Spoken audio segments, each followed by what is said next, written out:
محمد النبي الأمي وعلى آله وصحبه وسلم. My sisters and my brothers, Assalamu alaikum wa rahmatullahi wa barakatuh. This is your brother, Imam Hendi, the Muslim chaplain at Georgetown University. Ramadan is in. Ramadan has already started. The blessing of the month of Ramadan is in. Let me say the blessings of Ramadan are in, and I cannot find a better time to engage with our Muslim educators, leaders, and advocates for a better sense of spirituality and more engagement with issues related to mental health than introducing you to our second in a series of interviews in the month of Ramadan on Ramadan spirituality and whatever it is that the topic is discussed for today. Today is mental health, or let's call it mental wellness. We have with us Iman Saymeh, who is a mental health specialist. She is from North Carolina and has been living in California. She has an undergraduate degree in liberal arts. She had a master's degree in education, a master's degree in social work. She went to an Islamic seminary, the Institute of Knowledge in California, where she's also the chaplain, taking care of Muslim. I guess she could tell us if it's only Muslims who come to that seminary or not. Did I miss anything about you, Saima? Well, Assalamu alaikum wa rahmatullahi wa barakatuh, and Ramadan Mubarak to you and your family and the community and everyone who is listening to us today. May Allah make this gathering and this month a mean of healing and benefits to all. Thank you for the introduction and for the invitation. You got it all right. And the seminary program is dedicated for the Muslim population, but the chaplaincy services is open for anyone. It's a phone call that they would sign up for free. And then if more care is needed, that will be referred to and suggested at the end of the call. So yeah. And when we say you are a mental health specialist, for those who don't know, what does that really mean? So mental health specialist is a person who's aspiring or already licensed therapists, providing therapy for individuals, for group or family. Also, mental health could be a person who teaches about mental health and brings awareness through trainings and programs and coaching. So really, mental health specialist is a person who has a degree in mental health. It could be marriage and family therapy, it could be social work, it could be counseling, but it falls all under the umbrella of mental health. Iman, is mental health a foreign topic to Islam, to the Quran, to Hadith, or is it very much a part of it? Mental health falls under the umbrella of Islam, really, because Islam is a way of life. It takes care of the mind, body, and soul, way of life, dealings, emotions, how to overcome adversity. One of the things that stands out for me in this particular university, Georgetown, is the different values that are provided and the concept of the school is built upon, especially the cora personalis, because I feel that resonates very much with the Islamic creed of taking care of the persons as an individual, to really be seen and heard fully, to be seen for that person's individualism as far as the gifts and the insights that they could bring. So Islam, mental health falls under the umbrella of Islam, providing ways to cope with adversity, ways to overcome sadness, way to overcome, different mental illnesses that a person could experience in life, anxiety, depression. The teachings of the Prophet, may peace and blessings be upon him, and all the other prophets before him, taught us different lessons through their journeys, through their hardships, of how they overcame and how they were able to, work on their mental wellness. Are there verses in the Quran that you would reference us to that might be connected or that might add to the issue of mental health, or let me call it mental wellness? Well, to me, the entire book is about mental wellness. You open the book and it revives your heart. I mean, that's how the experience have been for me. I like to always remind myself of the importance of connecting with Allah's different attributes. I like the verses that gives us the variety of the different attributes and its meanings. Allah gave himself 99 different names, and he asked us to build a relationship with him through these different attributes in finding the essence of the meanings of the different attributes within us. So one of the verses that I really enjoy reading and reciting and always encourage people to refer to is the last few surahs, verses in Surah Al-Hashr, when Allah talks about his different attributes. What do these attributes mean to you as a mental health specialist? What do they contribute to you or to the field? Well, when a person goes through different events in their lives, and some events will be more painful than others, we might tend to disconnect from ourselves, disconnect from our environment, disconnect from our feelings. And when we reconnect with our Creator, when we reconnect with Allah's different attributes, and we really find that they resonate with us differently because of the different meanings, we start connecting with everything around us. We start accepting ourselves and the event that's happening for what it is. And that will give us a fresh lens to have an outlook and have a perspective to deal with it. I think it's very easy to disconnect from oneself, and these attributes kind of like pull us back to connect from our Creator. And when we connect with Allah, that will give us a connection with to ourselves. You know, the Quran is full of stories. Yes. You know. And I heard that you love stories. As an ex-kindergarten teacher, I love stories. So you did teach in a school. Yes, I did. I taught for 10 years in different grades. Wonderful. So is there a story in the Quran that comes to mind now that again wishes us to, or enhances, or would encourage us to be interested in the issue of mental health? Well, Imam, that's really putting me on the spot. I like the Surah Al-Duha, when the Prophet ﷺ was really doubting if God was pleased with his work. Why is Angel Gabriel wasn't coming down with more verses? What was happening? He was feeling sad. He was feeling anxious. He might have exhibited the feelings of, I'm not good enough. I didn't do a good job. And when the verses came down to answer his questions, it really, as a mental health professional, it's really almost like it's stopping somebody in their tracks when they are going into the negative thinking. Say, no, you did a good job. This is what's happening. I didn't let go of you. I did not abandon you. This was not happening.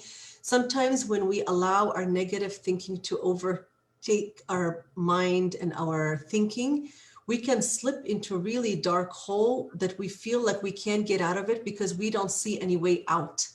And I feel that this particular surah gave a light at the end of the tunnel, and it really taught us how it is to have positive mindset, have good thinking of Allah, have good thinking of our efforts, and not think that we're not doing a good job just because the results are different. And it really teaches us patience, because sometimes as individuals, as human beings, we're very impatient. We want things to happen right away. And if things don't unfold the way we want it to unfold, we feel like we didn't do a good job. We start internalizing it. So to me, Surah Al-Duha was the best story that I could think of right now. What about the story of Yusuf, and his father? You know, what do you make of that story? SubhanAllah, this is one of my favorite chapters. My son Yusuf is named after that chapter. I just feel it's a complete... How many kids do you have? I do have 2 boys. Great. So now you are talking to students who are like your own children, who yes. contribute to. Yeah. So Surah Yusuf, if we really study it and read it and take the time to look at all the lessons, it's a complete story from the beginning to an end. of how a person goes through his different emotions and events and how he overcomes huge trials in life. The way he was speaking to his father in the very beginning when he told him about his dream, it teaches us the importance of having a close relationship with our parents, having good relationship with our dads, and confiding in them, and how his dad gave him an advice and how he took the advice. That really teaches us the importance of connecting with people who we are going to be open to taking their advice, and we trust them to give us our advice. That in itself is the first step in having good mental wellness, because sometimes we might pursue advice of somebody who is not learned, who is not experienced, who is not trustworthy, and we end up having our whole life, ravel in front of us in a very negative way because of the means that we are pursuing to take our advice. Later on, he is tested with his relationship with his siblings. And just because they are siblings, that doesn't mean they're going to get along. And it's very normal for you not to get along with your siblings. But how beautiful it is to see how he forgave at the end and how everybody was able to be elevated to his elevation. So he took his entire family up with him when he was rising in the community and in society. And he really truly wanted for others what he wanted for himself. How beautiful is that? And that came from a very connected heart with Allah. That came from a very heart-centered individual, a person who would be able to overcome adversity, overcome tests, to make good decisions, to forgive others. That's a person whose heart is connected with Allah. Going back to connecting ourselves, especially in this month, with the attributes of Allah.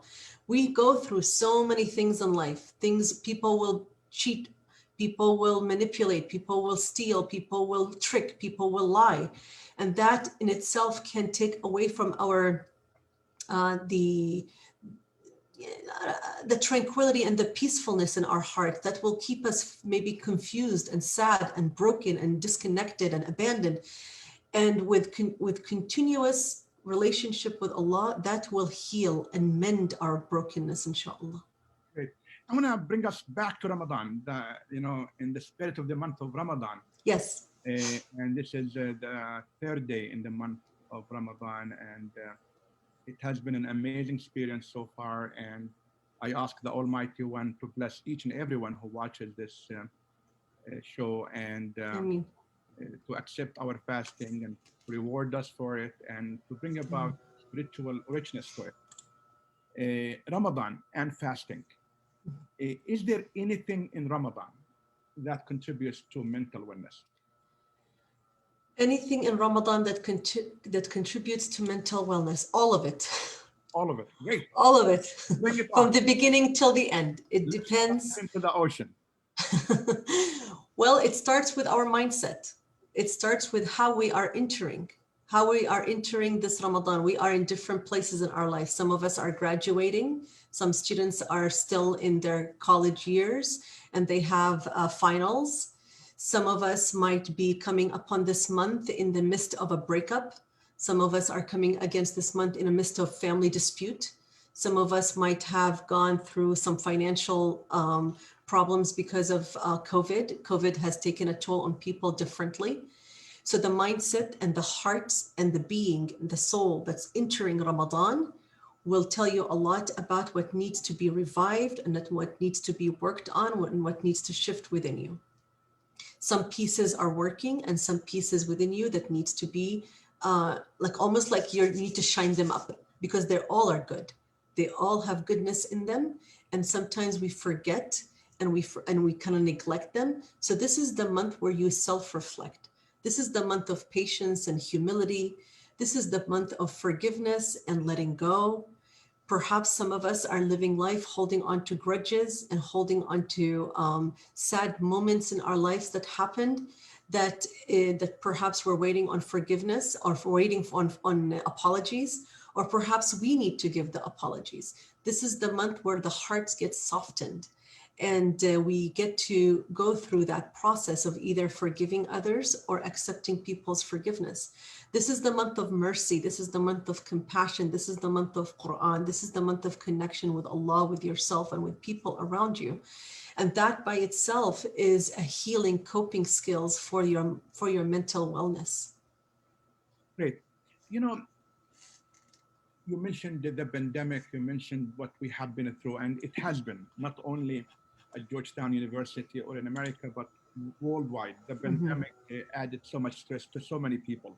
Absolutely. It forced us to detach from so many people that we love or things we like. I have not been to my office for almost a year now, and many of us have not been home, see friends or relatives because of the pandemic. Now also it's April, we are about to start graduating. Some of us are writing papers, finalizing their research and their work for their schoolwork. Much anxiety about, am I gonna be a job? Am I gonna have a job? Am I gonna find a job?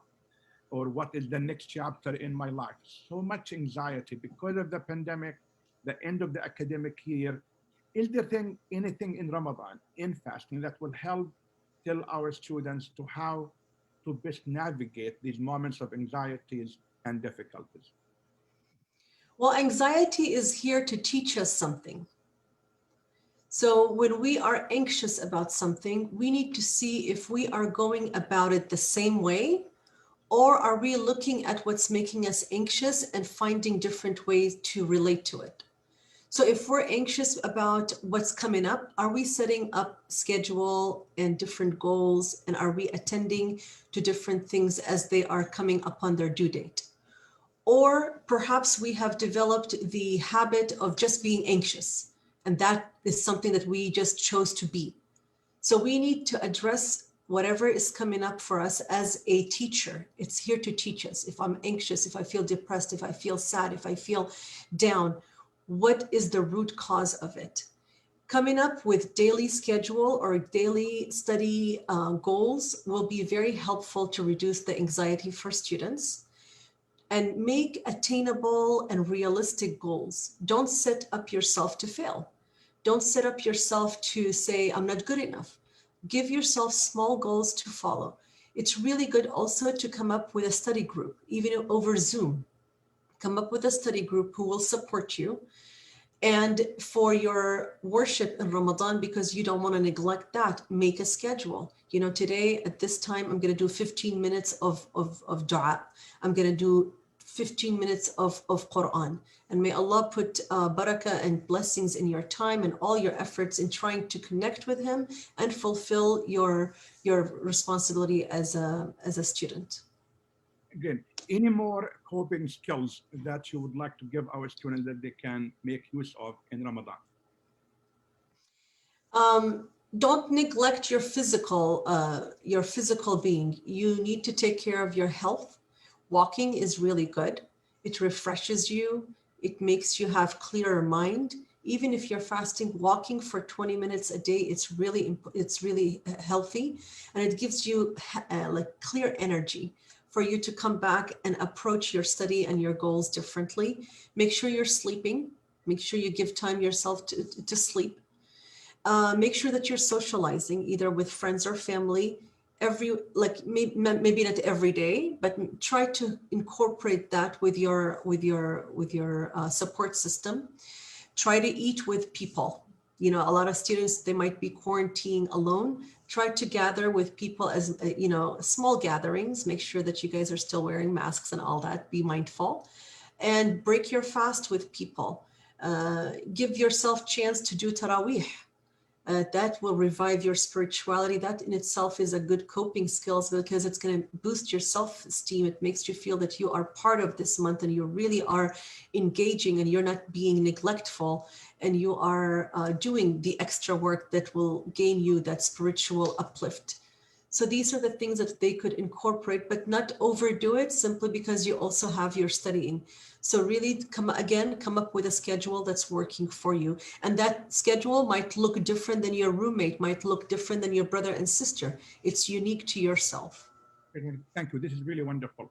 Now, in the month of, when I think of Ramadan, I think of so many things, including resilience. Mm. Ramadan wants us to be resilient. Mhm. And we cannot cope with life and its difficulties if we are not resilient. We don't True. have enough resilience to keep us moving forward. Are there any specific tools or skills that can help us accomplish that resilience? Absolutely. So, resiliency in itself is the ability of us to overcome adversity with flexibility, adaptability, and perseverance. And it looks different for everyone. But usually, the five principles of resiliency are built on gratitude, are built on compassion, on meaning, to have a purposeful and meaningful life, acceptance, you need to accept yourself for who you are, accept your surrounding and events for what they are, and forgiveness. These are the five main pillars that resiliency is built on. And as I said, resiliency is not, it doesn't look the same, and it's not easy. It's not something that comes naturally. It's a muscle that you need to cultivate and work on. There are some factors that would contribute to you being more resilient. And the first one is the social support. To be surrounded by people who are uplifted and their spirits are high and their energy is good. If you want to be around people who are God-centered, if that's important for you, your social support need to reflect on where you see yourself at and where you see yourself fit. So social support, it could be communities, it could be family, it could be friends, it could be coworkers, it could be roommates. And another factors is having realistic planning, because if you don't have realistic planning, you're going to set yourself up to fail, like I said earlier. That is another factor for you to build resiliency. Self-esteem, the way you talk to yourself, the messages you give to yourself are very important, because at the end of the day, you're going to become that becomes your reality. So make sure that you are compassionate and you are gentle and you are forgiving towards yourself, and you are positive and you give yourself good feedback that, you know what, I didn't do this well, I will try hard next time. You need to develop different coping skills for yourself. It could be walking, sleeping, meditating, taking a nap during the day, healthy eating, maybe listening to soft music, meditation, recitation of the Quran. You need to develop coping skills that work for you and you enjoy them. So when you're going through adversity, a hard time, a stressful time, you can pull yourself back to these coping skills and they will calm you down. Communication skills. Make sure that you work on your communication skills in a way that you are understood and you truly articulate what you want to say. And that takes time to build, especially if you didn't come from a household that communicated a lot or expressed feelings and communication a lot among the family members. So working on your communication skills for it to be effective is very important to build resiliency. Emotional regulation is the last one. It is very important for us to be emotionally aware of ourselves, how to self-soothe, how to calm ourselves down, and how to be able to disengage if something is making us feel triggered or anxious. You know, the Prophet ﷺ, he encouraged us through his teachings in the Sunnah that if we're angry, we change position, we physically change position. If we're sitting down, to stand up. If we stand up, make wudu, ablution, and to really move your body, because sometimes that energy needs to move out of us for us to process it. So these are the top factors for us to build resiliency. Now, there are different types of resiliency. Would you like me to go through them? If we can, we have about 4 minutes. Okay, great. So first we have the psychological resiliency, and that's just our ability to withstand and adapt to what's happening. If we are in reaction all the time and we don't take time to just sit and accept things for what they are, for us to engage in a positive way, we will instigate a lot of anxiety within us when we are hit with different news, with different events that happens around us. So it's almost like a mental fortitude. We must develop psychological resiliency. The second one is emotional resiliency, as I said before. In order for us to handle different crises, we need to be able to be in check with our emotions, the way we react, the way we talk, the way we express, the way we get stuck in one emotion is very important for us to have that resiliency within us. Then we need to have physical resiliency. That goes back to our coping skills in having a healthy lifestyle. In order for us to handle life's different events, we need to have healthy, strong bodies that will enable us to adjust to different situations, to handle these situations. And again, community resiliency, to have that be surrounded by a community that will have our back, that we can lean on. And we saw that in various ways across the globe during this pandemic, when people came together, the donations, the dropping off food, the visitation, the chaplaincy, all the different services that people provided to be there for one another and stay connected to help them and support them. So these are the different ways we can really incorporate resiliency in our character. Thank you. Thank you. This is really amazing. And in the month of Ramadan, a month that wants us to holistically take care of ourselves, take care of our minds, of our hearts, of our souls, and of our flesh. This comes in the forefront, mental health or mental wellness. Iman Saymeh today told us about the need in the spirit of the month of Ramadan to develop a spirit of positive attitude, positive mindset vis-a-vis negative mindset. She told us about the need to be forgiving and let go in the month of Ramadan in a way that will shape how we do that after the month of Ramadan. She told us about the need to not only learn how to forgive, but how to have a gratitude. She told us about the need to hear ourselves, hear God, hear our surroundings in order to contribute to our mental wellness or health. She spoke to us about the need to be patient, to be consistent. She spoke to us about the need to be mindful of God and God's wonders and God's attributes and God's presence in our lives. She spoke to us about the need to slow down. And I don't know how easy it is to do that in a culture that is built on fast. Very true. Everything is fast. And sometimes, my God, I have no time to finish what is required of me, let alone what I require of myself. So how do we reconstruct our relationship with ourselves, our relationship with those around us in the spirit of Ramadan is rather important. Thank you for talking to us about resiliency, emotional resiliency, mental, physical, and community. Iman, I cannot thank you enough for having contributed to this mental health aspect of Ramadan. But I really feel I have to answer this question because I get a lot of it in the month of Ramadan as an Imam. Anger. We are told that while fasting, you cannot curse, you cannot use your tongue in a way that undermines others' integrity. Mm-hmm.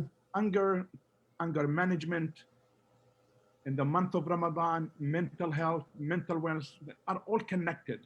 Absolutely. What do we advise our students to do, or anyone who watches this show, when it comes to being in control of themselves and anger management? I know it's a big topic. I know that. Yeah. When we are angry, we don't know what we're saying and we don't know what we are doing. So we really, truly flip our lid and we completely lose the control of the moment and we end up living either in regret or embarrassment. So you need to sit with yourself and ask yourself, what experience do I want to have for myself? What reputation do I want to have? What is the, what do I want people to think of me when they think of me, when I come to mind? Physically, anger is processed in our small intestines and our liver. And when we hold on to grudges and resentments and anger, we physically slow down the flow of our internal organ. So you are really, truly hurting your body when you hold on to anger. Anger at the end of the day is just the lid of a pot. You need to lift that lid and you need to look at, what am I angry about? It's usually, truly, we are hurt by something that happened. Either we are disconnected, or we are disrespected, or we were not heard, not seen. And sometimes people hold on to anger because they know they were at fault and they need to take care of their side of the street and apologize.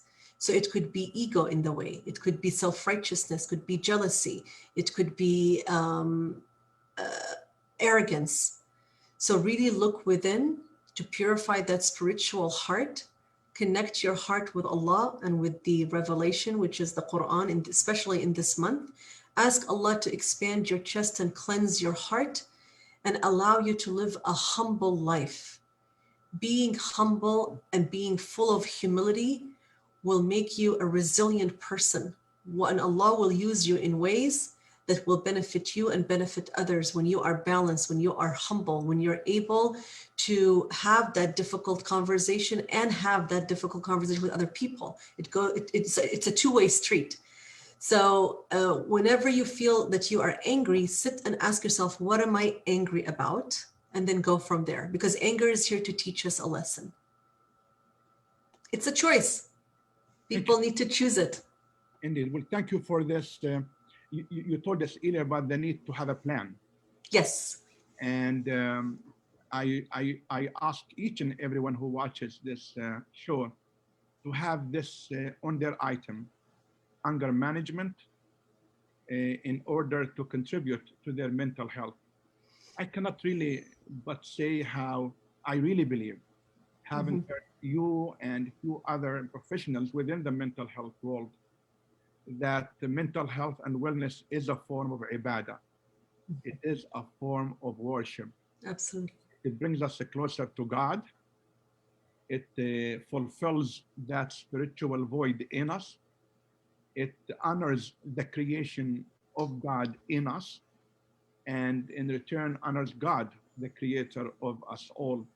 And therefore, my sisters and my brothers, do not run away from looking and learning into and about mental health. The more of it you have, the better person you are, the more balanced you are, the better father and mother you are, the better spouse you are, the better sister and brother you are, the better professional you are, the better human being you are. Mental health and mental wellness. In 30 seconds, a final advice to those who watch the show. In 30 seconds, your mental health is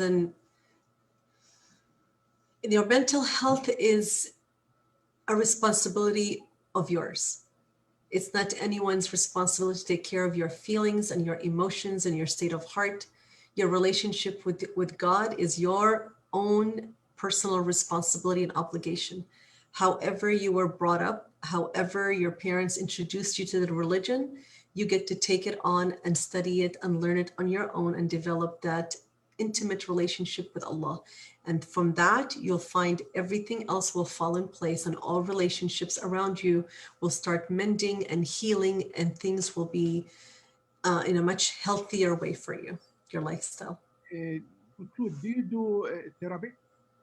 I do therapy online. Yes, I do. I do therapy sessions. People want to reach out to you in need of therapy. How do they do that?